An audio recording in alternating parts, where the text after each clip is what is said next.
It starts in our 30s and gets even worse in our 40s.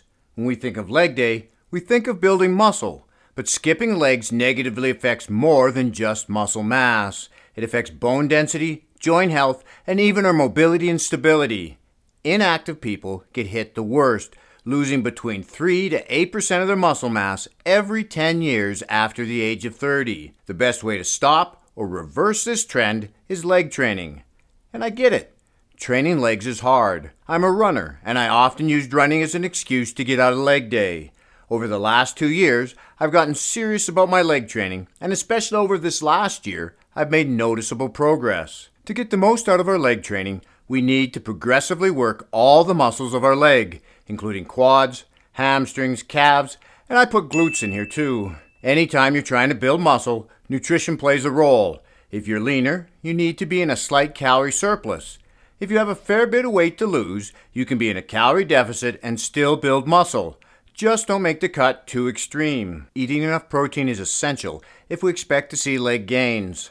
I like the recommendation of keeping our protein between 30 and 35% of our total calories. For those who prefer grams per pound, your intake should be at least 0.72 grams per pound of goal body weight. Many people like the gram per pound because it's easy math. We can start losing bone density as early as our 40s, which is a genuine concern. The leading cause of injury-related deaths over 65 is falling.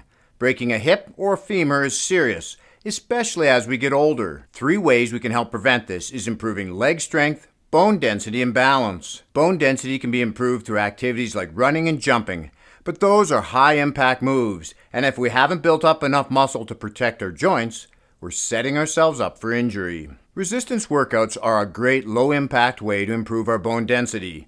The force of the muscle pulling on the bone is enough to stimulate growth. Heavy compound movements work the best.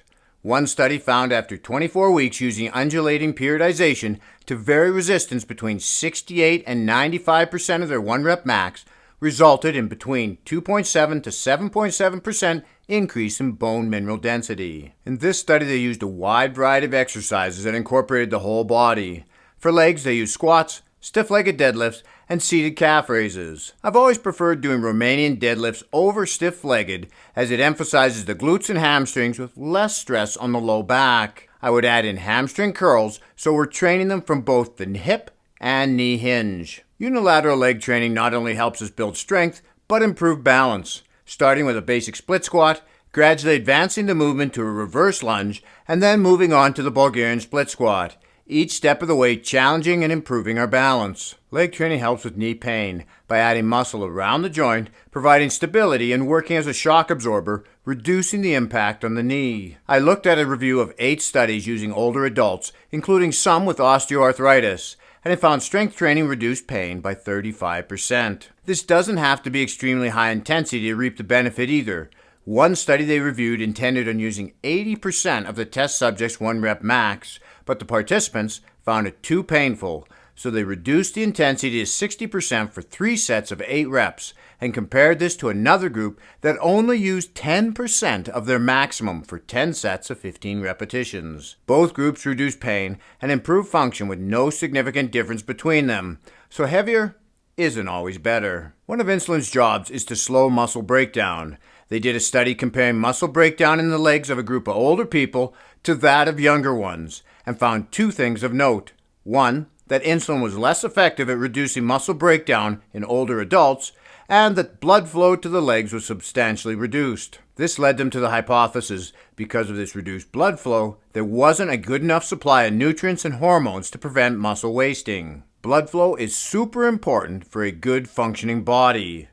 They took this theory and put it to the test, finding after 20 weeks of having the older test subjects do 3 weight training sessions every week, the blood flow in their legs was rejuvenated, and it matched that of the younger group. Of course, another way we can improve our hormones is to lose excess body fat.